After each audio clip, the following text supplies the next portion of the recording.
আমরা কুরবানি দেই, পশুর সাথে একটু আচরণটা কেমন হবে, এই আচরণগুলো আমাদেরকে জানতে হবে।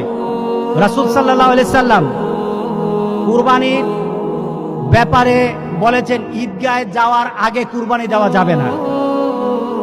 দ্বিতীয়ত, রাসূল সাল্লাল্লাহু আলাইহি সাল্লাম কুরবানি নিজ হাতে দিতেন।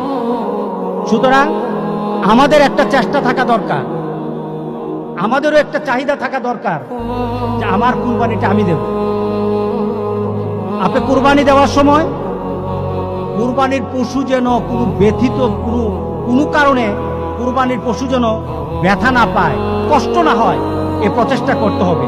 যখন পশু জবাই করো তার সাথে তুমি ভালো ব্যবহার করো, ব্যথা দিও না, বেশি কষ্ট দিও না। তাকে ফেলেও ক্যাবলামুখী করে, তুমি ক্যাবলামুখী হয়ে তুমি হাতে ছুরি নিবা, জবাই করবা। জবাইয়ের ক্ষেত্রে তোমরা কিছু নিয়ম নীতি মেনে মেনে সেটাকে অগ্রসর হবা, নিয়ম নীতি মেনে মেনে অগ্রসর হবা।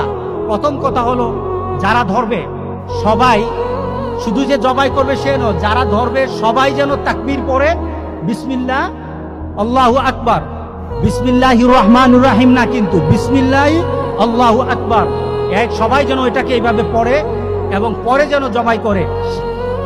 সবাইকে পড়তে হবে, যারা ধরা থাকে সবাইকে পড়তে হবে।